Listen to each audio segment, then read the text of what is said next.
Alright, so the first thing that you're going to need to do once you set up your account is to log in. So you use the same login box over here on the right in the top.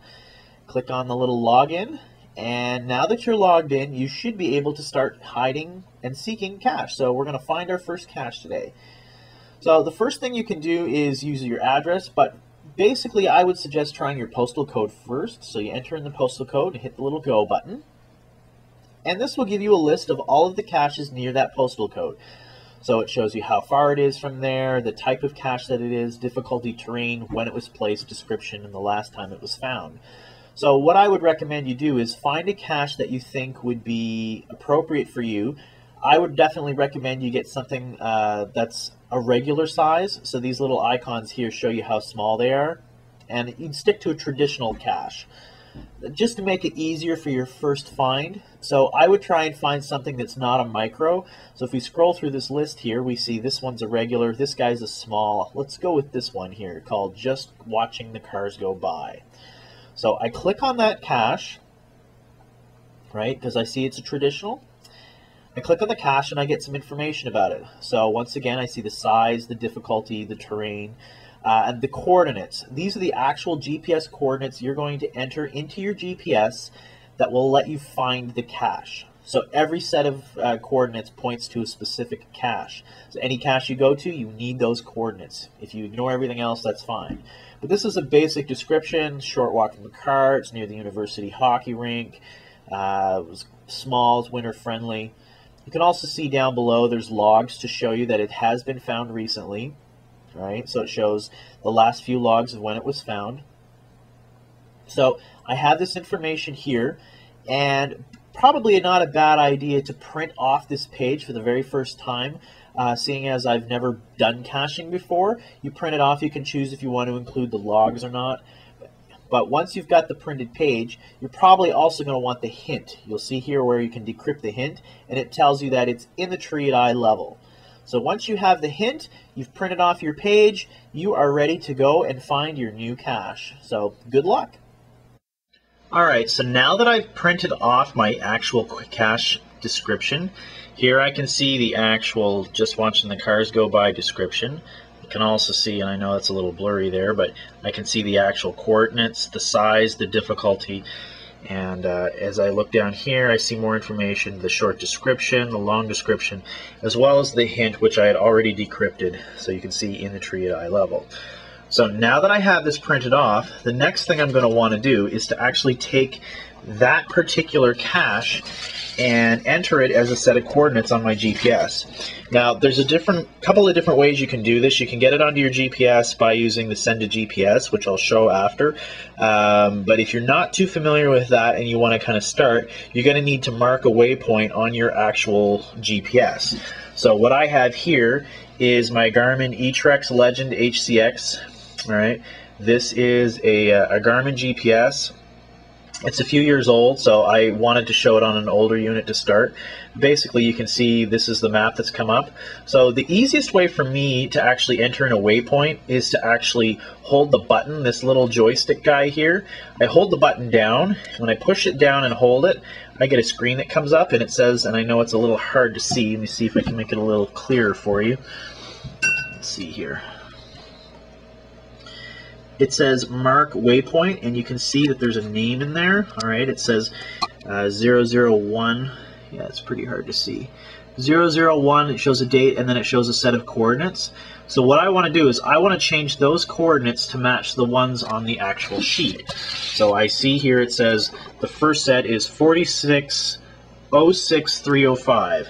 So what I do then is I use this and I move the little joystick guy up. When I get it onto the set of coordinates, I push it down, kind of like I'm pushing a button, and then I have the option to move. So as I hit the little arrows, I can change it from 46, what it currently says is 04, I change it to 4606, and I simply use the little mini nipple or joystick, whatever you want to call it, to move my selection around from one number to another. Right? So I select 06305. I look at the next set of coordinates, it says 64, 47, 620. So I come back here and I see 64, so I go over, That's good. Let's pick this here, navigate over, and I need it to be 47. So let's see here, 47. I know this is a little hard to see, but hopefully you get the idea. 47, 620, right?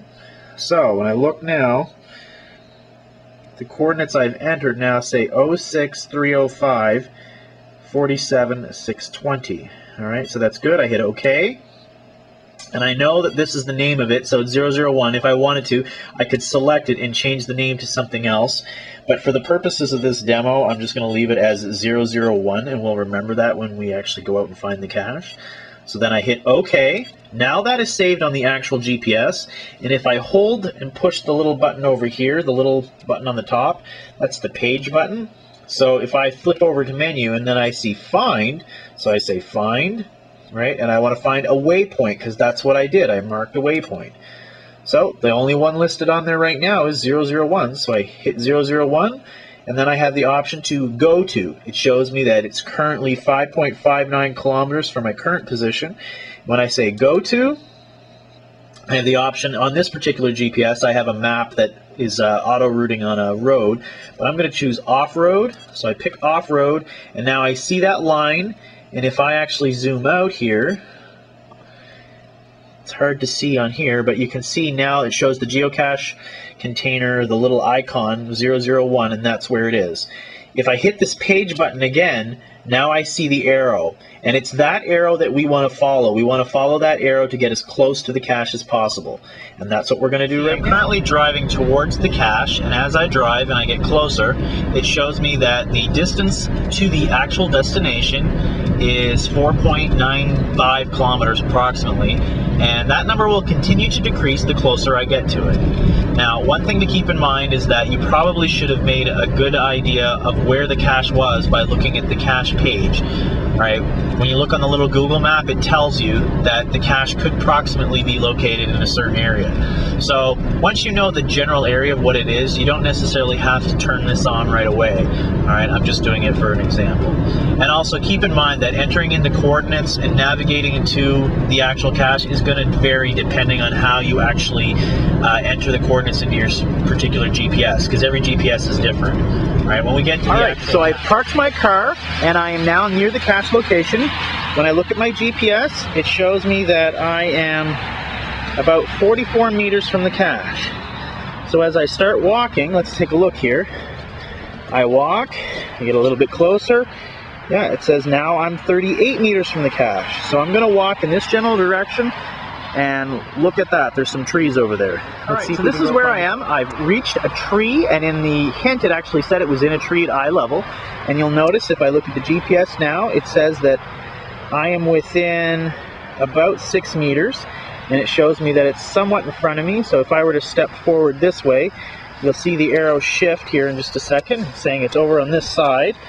So I want to try and get as close as I can, but one thing you need to remember is that a lot of times newbie cachers will assume that because it says it's 2 meters, I have to get that to 0, and I have to try to get as absolutely close as possible, and that the cache will be right there. That's not always the case. So as a general rule of thumb, once your GPS tells you you're within 5 to 10 meters of a particular cache, take the GPS, put it away, and start looking. So if we look in this tree, the hint said that it was a small container at eye level. So let's see. Do you see it? Is there a cache in here somewhere? It could be any kind of a container. Hey, look at that. There's a cache container right there. Let's take a look at it. Alright, so this is the cache that I've opened up. Alright, you can see the regular container here. There's a pencil inside of it, and there's actually a baggie that's got, looks like some dental floss, a candle, a little bit of everything. So what I'm going to do is, whenever you come to a cache, you can do some trading if there are trade items, but the biggest thing that you need to do is you have to sign the logbook. So here's what I'm going to do. I'm going to crack that thing open and we're going to sign it. So as you can see from this particular logbook, this cache has seen a lot of activity. There's a lot of names all over it, kind of everywhere. All right. So this is a cache that has been around for a considerable amount of time. So what I'm going to try and do here. Let's see here. Come on. Rounded edges. And I know it's a little hard to see, but I signed it right here. Alright, I'm also going to sign the date, which is September 9th, 2010. Alright, so there we go. So I've got the container, I've got the logbook, I've got everything else that's left. So now what I'm going to do, all you do is you stick all of that stuff back in the container, reseal the container, and hide it in as close to the original location as you possibly can. So let me screw back this in here. On.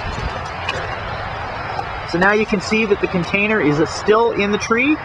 Now I'm all done. And our next step now is to actually log the find on geocaching.com.